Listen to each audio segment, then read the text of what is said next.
I don't think Ted Lewis has ever played opera, but if there is any other branch of show business he's missed, I'm certain he's ready at the drop of his battered top hat to give it a try. For more than 45 years, Ted Lewis, his hat, and his clarinet have been asking America, is everybody happy? And telling us about when my baby smiles at me and me in my shadow. In all that time, the only thing he's changed in his act is his tuxedo. Ted was born in Circleville, Ohio, near Columbus, 65 years ago. From school and his music studies, he went into show business. One day on a vaudeville bill in Syracuse, New York, he met a dancer named Ada Baker. They were married 41 years ago.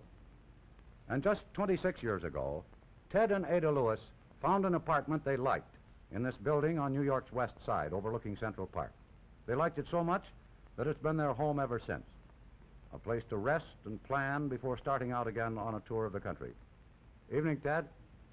Good evening. Is everybody happy? Well, I'm sure that everybody's happy in the Lewis household tonight. You bet we are. We're very, very happy to be here, to be home, to rest for a few weeks, and just between our work, Ed. Well, Ted, you've put in a lot of mileage around this country. How long can you take it easy before you get the urge to hit the road again? Well, about 2 or 3 weeks is my limit. Well, I know that you're never at a loss for something to do. What's the latest Ted Lewis enterprise? Well, they're going to make my life story, Ed, for the third time in pictures. You know, they made 2 others. In fact, before I finish, I think it's going to be a serial. There's only one trouble out there, Ed. What's that? Well, you see, the writers, they want to change everything around. That was the trouble with the last 2 life stories. Naturally, I spent many days and nights writing the script. I took it out to Hollywood recently. And naturally, when you write a life story, the first thing you tell them is the date and the month and the year that you were born and the place. Well, I was born June the 6th, 18... and in a very, very lovely town of Circleville, Ohio. I call it the capital of the world. When I took the script out there, well, one of the writers read the script. Right away he said, now look, Ted, we don't think you ought to come from Circleville, Ohio, because Circleville has no color. I said, no color? Evidently, young man, you have never been in Circleville, Ohio. Circleville, Ohio has everything. He says, well, I think that you should come, we think rather, you should come from a beautiful southern town. Your mother would be, should be a lovely southern belle, and your father a great follower of Lee. Well, I said, no, with all due respect to the southern people, they're wonderful to us. We play down south every year, like New Orleans and around there. I said, the people are very, very lovely to us, but my mother was never a southern belle, and the only Lee that my father ever followed was Gypsy Rose Lee. Well, Ted, I'm sure they won't get away with taking too many liberties with your life, not if your shrewd business manager can prevent it, right? Oh, you bet. And speaking of business manager, I'd like to have you meet the greatest business manager, I think, that ever lived. And she happened to be right here in the living room, and her name is Mrs. Ted Ada Lewis. Hello. Good evening, Ada. And here she is. Ed. Tell me, Ada, and level with me on this now. Does the star of the family ever get temperamental on you? Is he easy to manage? Oh, yes, he's very easy to manage, just as long as he can have his own way about most things. And by that I mean, he loves to work, and he enjoys his work. And he loves to work for people that are kind and sweet to him. And when they are, he goes all out to do everything possibly for them. Ada, was I correct a moment ago in saying you've lived in this apartment for 26 years? Yes, we have. We've been here since 1931. I wonder what the record is for living in the same apartment. Well, I'm not too sure. Actually, we don't stay here all the time. You know, we go on tour a great deal. And I go with Ted when he goes to, in Reno at the Riverside Hotel, in San Francisco when he plays the Village, in Los Angeles, and of course in Las Vegas at the Desert Inn, which I adore, and then down to New Orleans to the Roosevelt Hotel, and a few other places. And we're going to Palm Beach from here, and Ted opens at the Towers Hotel down there in just a couple of weeks on the 26th of March. Well, at least you got that plug in. Yes. Well, at least you've had time to get settled down in this apartment, haven't you? Yes, we have, indeed. And we like it very much. I love this apartment. I'd like to take you through, you notice the clowns around. Our theme is real clowns. That's my hobby, collecting clowns, Eddie. And if you don't mind, I'd like to just have you take one little glance at the first clown. That's me. You look younger now than you did then, Ted. Well, I'm going to die of improvements, I guess. And if you come through us with us here, I want to show you.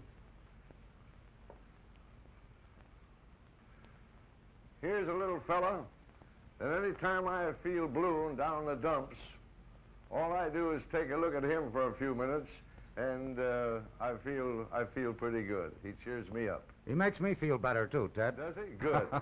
And then here's a real old-time clown, Ed. Here's the one here that from the old wagon circus days. You know, when he used to travel by wagon? Mm-hmm. With the old dilapidated wig and the eyebrows and the lighting and the makeup. And this is my favorite. I think this is just a wonderful piece of work. Ted, tell me, when did you start asking, is everybody happy? Oh, my goodness, that was back in... But wait, before you ask me that question, Eddie, I'd like to take you into the dining room... Right. ...and show you a few of the things that were presented to us. Just a moment, if you step in here. Good. Oh, what a lovely dining room. Thank you. Ada, will you show the folks? Here are two modernistic... These are all made of glass, these clowns. And this one was presented to us by that lovely Sophie Tucker. And this one by some people who go take a trip to South America every couple of times a year, Mr. and Mrs. Mel Stone. Uh-huh. And the colorings on them, I wish you could see them in color. They're just really beautiful. Now, Ted, let's get back to the business of the origin of Is Everybody Happy? That's right.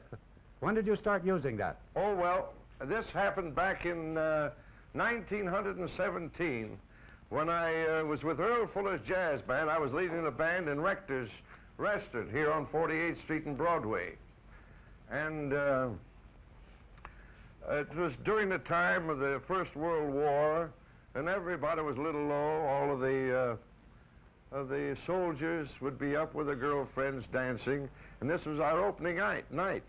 And after the first number, the first jazz number, I don't know, it just came to me to say, is everybody happy? And everybody started to applaud. And I've been using that phrase ever since. Ted, in the few minutes we've been talking here, have you felt sort of undressed without that top hat? I should say I do. I wouldn't go any place without this. This is my real pal. This is a friend of mine that I could never give up. And I only hope that someday that the Smithsonian Institute will accept it. I'm sure they will. Tell me, are you still as adept as ever with that hat trick? Well, W.C. Fields taught me a lot of things with his hat. I don't know, maybe I can't do it as well as I used to, but I could try, Eddie, try. Ada, tell me this. Where does he get all that energy? Well, I think he has more energy than several people put together. You know that about 3 or 4 mornings a week, actually 4 or 5, he goes skating in Central Park at the Wallman's rink there. This week, I think he missed a couple of days on account of the rain, but he'll make up for it next week, I'm sure. You bet I will. Did you learn to skate in Circleville, Ted? I learned to skate when I was about 8 or 9 years old in Circleville, Ohio. We had those little 75-cent skates, you know, that clamp onto your shoes. Yes. And I've skated for years. Oh, Well, I gave it up for about 25 or 30 years. And when I was out in Woolman's Park a year or 2 ago, I saw all these people having such a wonderful time on the ice. And I heard about this Mrs. Woolman donating this wonderful memorial in honor of her husband. And all the kids and the grown-ups and the fellas there, 75, 80 years old skating. And I thought, well, this is good enough for me. I'm going to get my ice legs back again. Ted, tell me this. What kind of skater are you? Fancy Well, or... if any of the folks are listening in that I skate with every morning, I try to do a lot of figure skating and little straight skating. Well, I was playing in St. Louis this year, this January, on my way back from the coast at the Chase Hotel. And there happened to be an ice show there at the arena, the Silver Skates, the Post-Dispatch.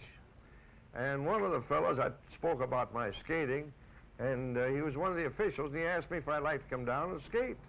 This was the next afternoon. I said, certainly, I'll be there. I went there with my old high hat and my skates, and I put them on. He introduced me. I went around this rink. There was about 13,000 people there, and Eddie, believe it or not, this is what they presented me with. Look at that. A medal. Isn't that wonderful? From the Post-Dispatch in St. Louis. Ted, you've won a lot of awards over the years. Which one means the most to you aside from the skating prize? Well, I think, Ed, that I'll let Mrs. Lewis talk about that because we share these things pretty well alike, and I think it's her turn to talk a little bit. Well, I think we should tell them about the camp at Pomona, New York, Camp Williams, where they have the Ted Lewis Playhouse, the Sophie Tucker Playground, and the Ada Lewis Stadium, and also Surprise Lake Camp, where I do a great deal of work with the women's organization, and just a short time ago I started to work real hard for the Beth David Hospital, and Ted was given this plaque last year, and I know he's very proud of it. A patron. Yes, you're a patron of the hospital now. And don't Ted, forget the Ted Lewis Park in Circleville, Ohio. That is really my pet, Ada. Well, I thought you'd tell them about that because that's your seed where you first started and everything else, and I think that's very close to you. Yes, I'm very close to the Ted Lewis Park in Circleville, Ohio. I think it's just wonderful. And the kids have a playground there, 13.5 acres. They play baseball, they play football. They have a community church there on Sundays during the summer. And we make everybody happy. Ted, they tell me that you can't be elected mayor in Circleville, Ohio without your prior approval. Is that right or an exaggeration? Well, it's a little bit exaggerated, but I think I could have something to do with it if the candidate would call me up and let me know what's going on. Well, Ted Lewis, thank you very much for letting us come and visit you. Thank you, Ada. Thank you. Eddie. It's been very pleasant, and everyone down here in the studio is much happier for having visited you. Thank you. Do come to see us again. Thank you very much.